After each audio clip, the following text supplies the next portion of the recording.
Ah, superheroes. Who doesn't love them? With their flashy costumes, awesome powers, and larger-than-life personalities, battling supervillains and saving the world time and again.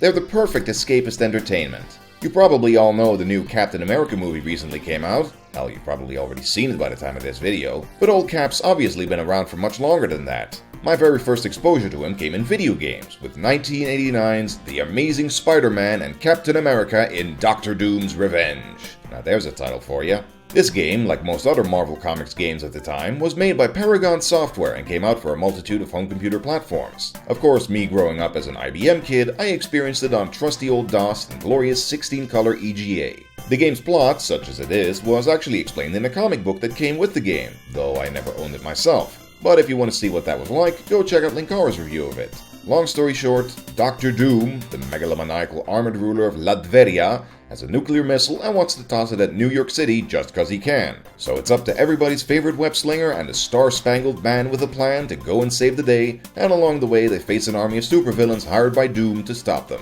Short, simple superhero fluff as you'd expect. Starting up the game, you notice it has a fair amount of comic flavor to it as well, as it shows you how things develop between levels through these cute little panels. It's a small touch to the overall presentation, but somehow I just absolutely love it. Just like how it flips the page to reveal the next level. Then you get to the actual gameplay and... oh boy. Yeah, it's a one-on-one brawler where you alternate between controlling Cap and Spidey as they face increasingly tougher foes, including all the most memorable Marvel supervillains like Robot. Not Doombot, just Robot. Or how about Machete? Wait, Danny Trejo's in this game? Machete don't text, but Machete fall on hard times, so Machete cameo. Yeah, just looking at this, you can probably tell that this is the slowest, stiffest, most awkward game of its kind that I've ever played. This did come out a full 2 years before Street Fighter II revolutionized the fighting game genre, and there was no way home computers at the time could even begin to match that kind of arcade fidelity, but either way, this is an uncontrollable mess.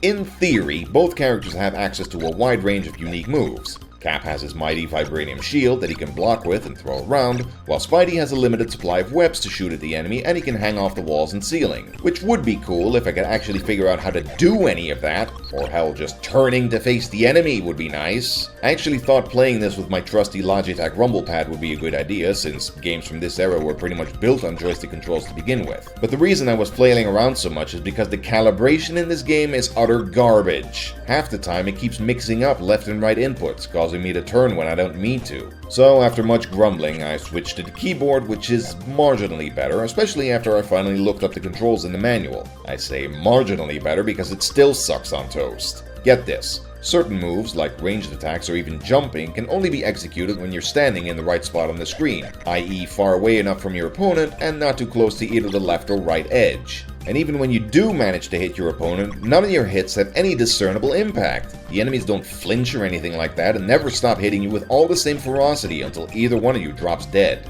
And die you will sooner or later because each character has only one health bar which lasts throughout the entire game, with no way to refill it. If either Cap or Spidey bites it even once, Doom nukes NYC and it's game over. You can save the game while viewing a comic page by hitting the B button to make a bookmark, but this also saves your current amount of health. So in essence, the game demands utter perfection each stage, or at the very least for you to lose as little health as possible. Between certain battles, there are also superhero challenges where you dodge obstacles, and you could probably already imagine how well this works with this game's controls. While dodging this one fireball for several minutes isn't that taxing as long as I time my jumps right.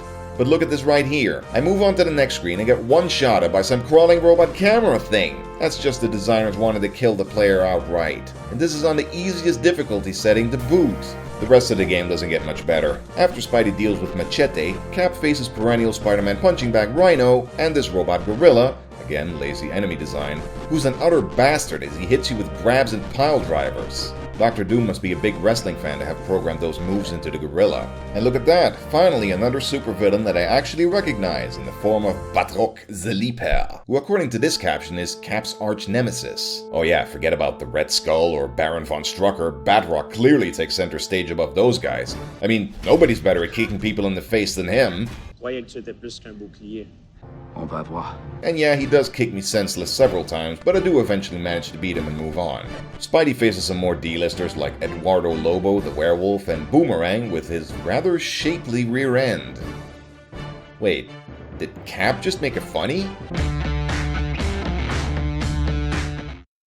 I understood that reference. I mean, yeah, I may have understood that, but what a random reference to make. Anyway, by this point, I'm so low on health that this Ninja Turtles reject kicks my ass every single time, so this is pretty much where I throw in the towel. Sorry, New York, you're on your own. Yeah, it's pretty obvious that this isn't a very good game. The gameplay was hopelessly clunky and unfair for its time, and it's aged even more poorly more than 20 years hence. Paragon made a decent effort with how they made Cap and Spidey play slightly different from each other and how they included a decent amount of different enemies, even if they are horribly obscure choices, but the combination of poor control and the odds being stacked so high against you makes this game not very enjoyable overall. Plus, you'd expect a game like this to at least have multiplayer, but nope, no such luck either. Superhero games have fortunately made major strides since this game, so The Amazing Spider-Man and Captain America and Doctor Doom's Revenge now pretty much serves as a relic to a bygone age. Enough said.